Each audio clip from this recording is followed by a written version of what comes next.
Good afternoon, good evening, good day, and welcome to our GCSE Success evening. I hope you find all the information really valuable and really useful. On a personal note, I can't quite believe we're now actually in year 11.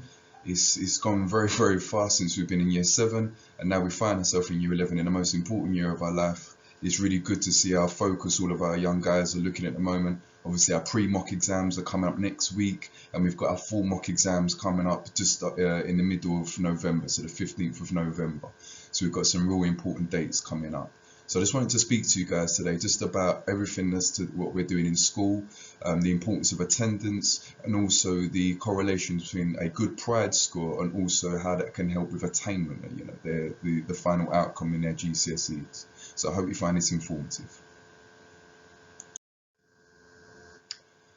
So first of all, there is an iceberg illusion, and I think it's quite a good sort of way to visualize exactly what we're looking at the moment. Because for the iceberg, most often than not, you only see the top part of the iceberg, whereas as the deeper that the sea goes, obviously the more you then see of the iceberg. So there's obviously persistence there, there's failure in there, sacrifice, disappointment, obviously good habits, hard work and dedication. But they're the things that no one really sees. They're the things that you might be doing indoors, on My Tutor, the excellence hour, the PE withdrawals. All the unseen things from time to time.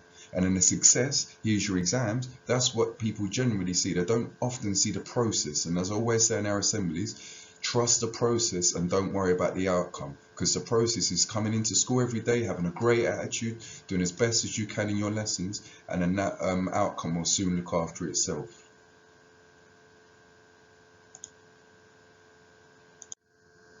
So pride scores. So we're going to be speaking to our students a lot more this year just about pride scores. So it's a combination of different factors which then create the pride score. So for example, attendance is obviously hot on the agenda. Punctuality to school and to lessons. So there'll be two aspects of that. And also pride points and their attitude for learning. Now all of those things there are things that our students can control themselves. Okay, so when we're talking about attendance to school, we are expecting our students to be in school every single day, especially in our year 11 year. So attendance is vital. Obviously punctuality. If your child is coming into the lesson slightly later, they're going to miss the do now activity, which is a little bit of a revision and a recap from the previous lesson. And it also just starts the lesson a little bit disjointed. So these things really do impact on overall attainment. Pride points. Obviously our teachers are always awarding pride points to the students who are doing really well in their lessons. At the moment we've got a bit of a running total each week. We've got our top 10 list. This is the second week we've been running with our top 10 list, and I believe around about 5 to 6 of our students have maintained from the first week to be in the top 10 to being now in the second week still in that top 10. So it clearly shows there is a number of our guys who are really working them hard. But obviously I'm only looking at the top 10 just as a bit of a reward, but I know across our year group our students are doing really well.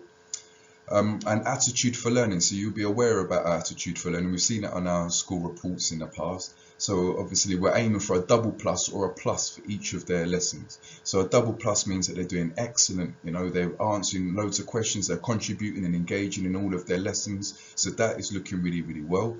And obviously a plus, so a double plus is an outstanding, plus means good, equals is satisfactory, and a minus is a negative. So naturally we don't really want to see any of our students on equals or minuses unless well, there shouldn't be any excuses for that at all. So if there is any issues with any of the lessons, please obviously please do speak to me, because this is the moment that we really need to be tackling any sort of things that they're not too happy about. Okay, so all of these aspects here create our pride score. Now the correlation between the pride score and the attainment is on the next slide. So as you can see on the red side, if we start with our negatives, so if our students are getting a pride score of 1, that more or less indicates that they're about 2.5 grades under their target. All right, so that's a significant amount that are off track and underperforming.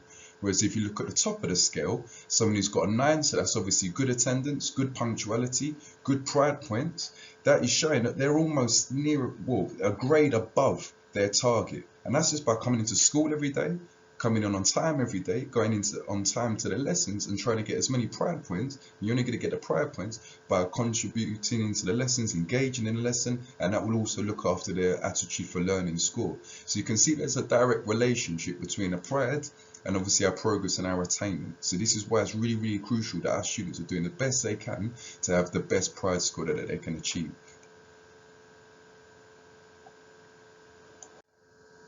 So again, as you can see, there's our attainment scores there again.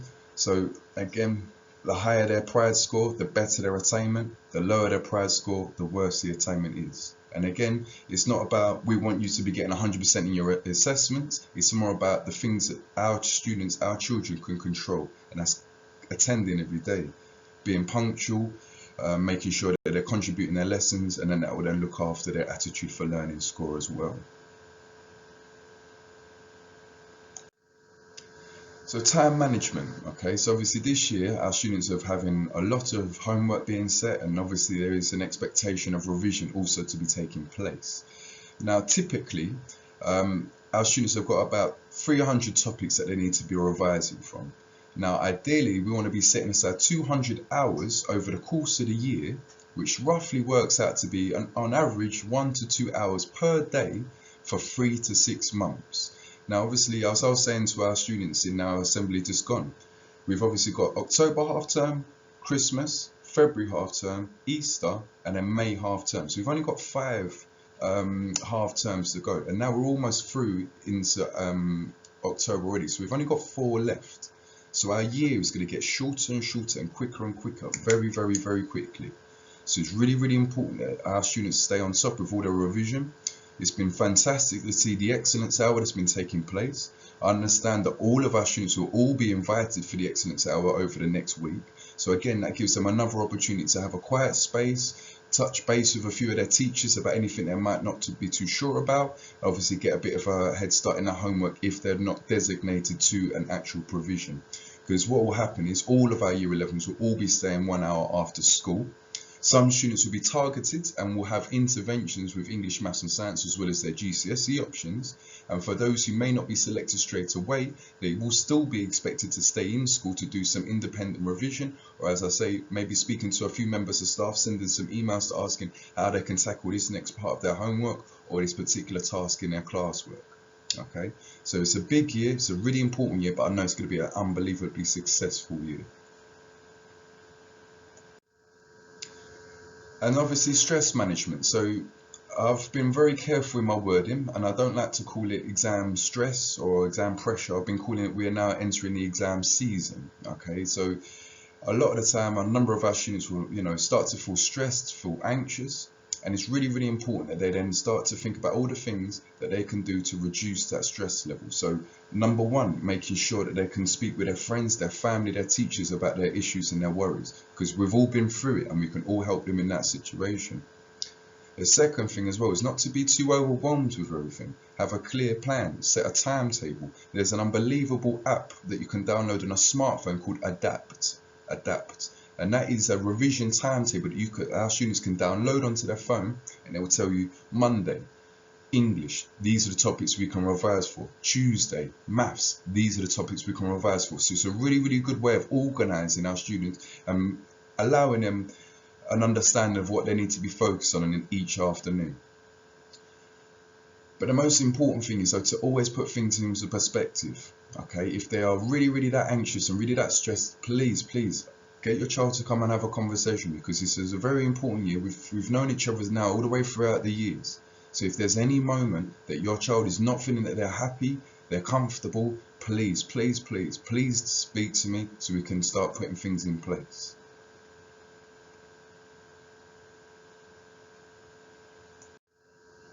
Now again, the 5 best stress management techniques. So avoid major life changes, creating a positive revision environment, improve your health and fitness. All right, as a PE teacher, I'm going to be always celebrating that. Develop a social support network, as I say, so that's when you're speaking with your teachers, your friends, your family, and also sticking to that revision timetable. And I should also, I'm going to add another little number 6, and I think one of the biggest things that causes stress is procrastination. Okay, so if our students know that they need to be revised and they know that they need to be doing it, then the most important thing is for them to start doing something about it. Now, if they are so overwhelmed and so stressed, then the first and most important thing they need to do is create that revision timetable, because once you've got it laid out, it doesn't feel as overwhelming, and we can then start to dictate, right, on this day I'm going to do this, on this day I'm going to do that, bite-sized chunks. Okay, and we've got more than enough time to make sure we've got this under control from now. Because what we don't want to be doing is trying to cram revision in, because that never works. Okay, never be revising in bed. Don't try and binge revise, so basically staying up all night long. It won't help. Energy drinks, it's the devil. So please stay away. Drink water, or as Ronaldo said in the Euros, agua. Okay, no Coca-Cola. Have a clean body, have a clear mind, and have a clear vision. Now, obviously, there's going to be a wealth of revision material that we're going to be sharing. There is already a printing job that's in progress at the moment, ready for tonight's evening, and we're also going to be having some more that have been delivered during our tutor time tomorrow. So it's really important that we start thinking about how we can start using different revision techniques. Again, in our assembly of this week, and even during our Pride Day today, one of the tasks was actually to understand what type of learning style your child has. So it may be kinesthetic, where they may have to do a little bit of role play, maybe question and answering with a few of their friends, family. They may have a flashcard, right, let's quiz each other. So that's how kinesthetic learners learn and revise. You've also got visual learners, so the people who can maybe just pick open a book and they've almost got a photographic memory. Again, it's not going to be the same for everyone, and it's really important that none of our students are comparing, oh, well, they do it like that, maybe I should do it like that. No, do what's best for yourself. Okay, because these GCSEs are only going to have your name written on it, no one else's. So whatever you need to do to get through it, you need to do. Okay, so some people will be have that visual learning. Some people will have to be reading and writing, so not just reading it. They might then do some spider diagrams next to it. But again, as I say, there's going to be some fantastic revision material that we can be distributing over the next few days. And the last learning style is an auditory. So this is again another great technique. And many of our students have got smartphones nowadays, so they can record themselves, or even on a dictaphone, old school. Record yourself speaking about a certain topic, maybe even what's on the screen at the moment now. Record it, and then when you then come to sleep at night, put the recording in your ears, obviously not blaring, just subtly, because obviously when you're asleep your mind is still active, and that's another way that your brain can start accessing that information and help you revise for your next part.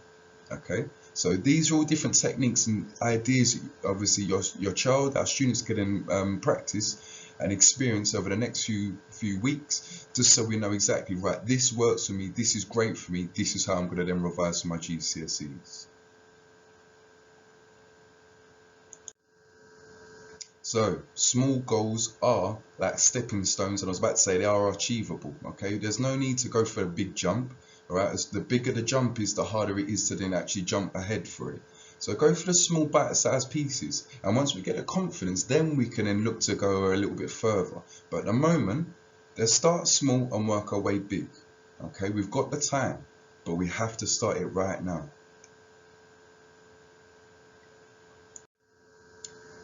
And lastly, our pre-mocks. Okay, so when are they? They are from the 4th of October. They are only specialising in science and maths. I believe maths is period 1, I believe science, sorry, is period 1 and 2, and maths will be 5 and 6, and they're all going to be in the sports hall. They're important because it would then show how we all know how we did in our year 10 mock exams. We've done an extensive amount of work since then, whether it might be in the Summer of Excellence programme, whether it might be what they're doing in lessons now, whether it might be their PE withdrawals, whether it might be the online My Tutoring, or it might even be the Excellence Hours. There's been a lot of information, a lot of things that we've put in place since our year 10 mocks. So this is why these pre-mocks will be a really good indicator to see exactly where our students are going. And their relevance, as we say, is just another way that we're making sure our students are getting that exam practice, getting those good techniques, working under pressure with the time. All right, and again, another experience of being in a sports hall to complete our exams. Now, this is just the pre-mocks. Okay, this is just the pre-mocks. In November, if I can confirm, yes, the 15th to the 22nd of November is when we're having all of our mock exams taking place again. Okay, so that will be for all of the subjects. So it'll be based over the 2 weeks. Again, we'll have our revision timetables, and then we'll have our results straight afterwards. And the crucial part about these November mock exams, these will then be used for our students' application processes for their sixth form and their post-16 provisions. And hopefully many of them are thinking about joining that John Rowe sixth form as well.